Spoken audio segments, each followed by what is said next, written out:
Hey, it's Dr. Phil here talking to you about the real story. I want to talk to you about this Disney movie that's out right now. Snow White, that's the live action remake. It brought in, it hit $200 million at the box office, which sounds great, but it reportedly cost more than $250 million to make. I'm focusing on the DEI bandwagon. Now, when we talk about DEI, we're talking about diversity, equity, and inclusion. Now, I'll discuss what that means in a few minutes here, but the movie is Disney's Snow White. And I just want to be the fairest of them all. Now, I guess there's a lesson here, Disney's painful lesson: go woke if you want to go broke. Because Disney's new Snow White movie is facing massive backlash. Why? They changed the whole story. They replaced the 7 dwarfs with CGI. The Snow White star, Rachel Zegler, refused to sing "Someday My Prince Will Come" because it was weird that the movie focused on Snow White's love story with a guy who stalks her. This isn't a stalker story. This is a fairy tale. She's now called Snow White not because of her skin, but because she supposedly survived a snowstorm as a child. Well, I'm sorry, but that changes the whole premise of this story from the 1800s. It succeeded because it was a wonderful fairy tale. But Disney proves how DEI causes a domino effect of bad decisions. Now they're stuck with this movie where they distorted the story, everything that made this a great success. It's a fairy tale. What is the issue? So Snow White 2025 is being called a $270 million disaster because instead of making a classic movie and re-upping it with new technology and making it bright and fun to watch, they're trying to please everybody. And so they're stuck with this now, and they've heard America say, we're not offended by that. We don't care about that. We just want to go to the movies with our daughters and watch this fun movie. And it's not just Disney. Other campaigns that backfired, you all know about Bud Light and Dylan Mulvaney partnership, cost Bud Light $1.4 billion in sales. Newsweek said it cost Budweiser $4 billion in stock value. Starbucks' Race Together campaign encouraged baristas to start conversations about race with customers. They just wanted a $10 cup of coffee. Dolce & Gabbana's DG Loves China ad showed a Chinese woman eating pizza with chopsticks. Somebody sat down and got paid for that. Why not just eat pizza? I mean, come on. Some companies scaling back DEI because of consumer backlash: Amazon, the Meta platforms, Facebook and Instagram, McDonald's, Ford Motor Company, John Deere, Lowe's, Nissan, Polaris, Walmart, Boeing, Toyota. The question we have to ask ourselves is, how did we let this happen? How did we let this happen? And I'm telling you, we let it happen because of what I call this tyranny of the fringe.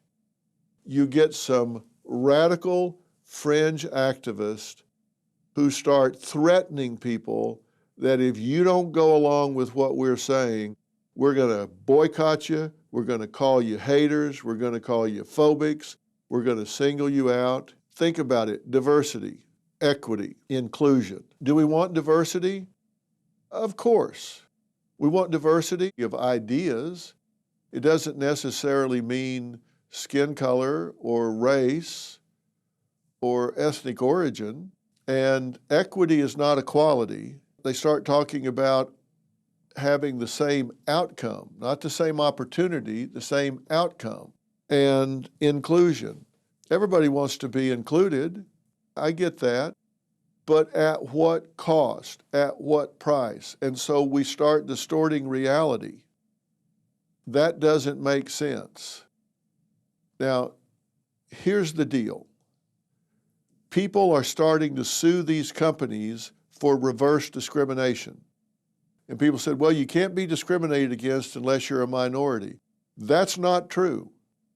If you are making decisions based on other than talent, other than contribution, other than skill, if you're making decisions based on race, that's racism. If you're making decisions based on ethnicity or the color of skin instead of ability, that's racism. The Supreme Court has ruled on this. You've seen it time and again where somebody says, look, I'm a white 18-year-old guy trying to get into college and I can't get in because they're giving it to somebody based on the color of their skin or their ethnic origin. And if they're having to fill a quota, did they lower the standards in order to fill that quota? And if they did, that's not fair to the candidate, and it's not fair to the people that have studied hard to try to get in.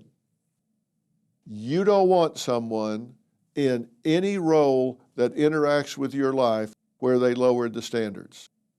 You don't want a fireman who didn't have to meet the standards. You don't want an airline pilot that didn't have to meet the standards. You don't want a surgeon that didn't have to meet the standards because they had to fill some quota. Do we have equal opportunity for everybody in this country? We absolutely do not. And what we need to do is work towards that.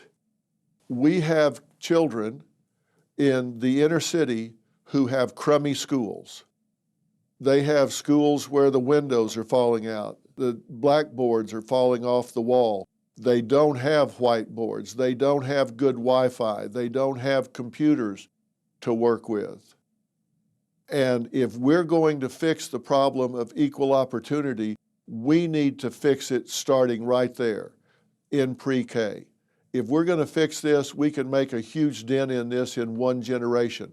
We can go back and make sure that those children who are just as smart as the children in the suburbs have the same opportunities to learn as the kids do in other parts of the community. Why don't they? Because the values of that real estate are not as high as they are in other areas, so the tax base is lower, so the school has less money to work with.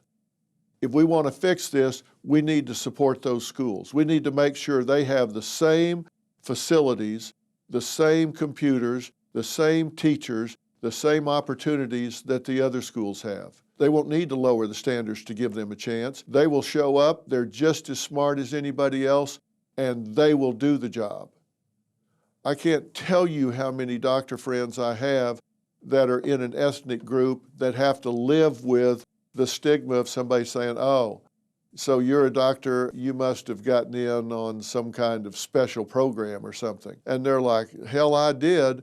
I worked my tail off to get here, and now everybody looks at me like I'm some kind of special case. We need to learn how to fix this problem, and it's not through DEI. And people are now throwing that out. This society is a meritocracy. We pay for performance, we pay for talent, we pay for contribution. That's what we need to be focused on. And DEI was a bad idea. It never worked. It doesn't work today. And you can't use it in college admissions, but they're still trying to worm their way around it. Don't do that. We need to go back to those schools and give those children a fair chance. Give them the opportunities that the other kids have, and this problem will fix itself. You don't have to wait a whole generation. You can go start fixing it right now in middle schools and high schools. Those kids will close the gap, and you won't have to lower the standards. If they need tutors to close the gap, get them. Spend the money there. Don't lower the standards. DEI doesn't work. But investing in those children in the inner cities, investing in those children that are minorities and didn't get the fair chance, invest in them now. It will pay off soon. You won't have to wait 4 or 5 generations. I promise you they're worth it. This country needs it. That's where to put the money, not in some social program that is made up by some people sitting in the fringe. Invest in the kids. They'll make you glad you did. And that's the real story. Wherever you're getting the real story, make sure you subscribe and follow. I'll see you tomorrow.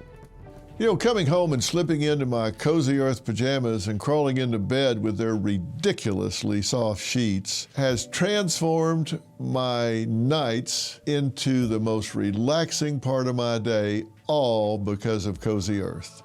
The Cozy Earth sheets are breathable, so I sleep cooler, and the fabrics are durable.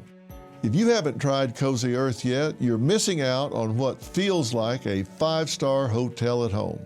With a 100-night sleep trial and a 10-year warranty, you've got absolutely nothing to lose. Luxury is in reach. Visit CozyEarth.com and use my code PHIL for up to 40% off sheets, towels, pajamas, and more. If you get a post-purchase survey, tell them you heard about Cozy Earth from the Dr. Phil podcast. Sanctuary awaits at Cozy Earth.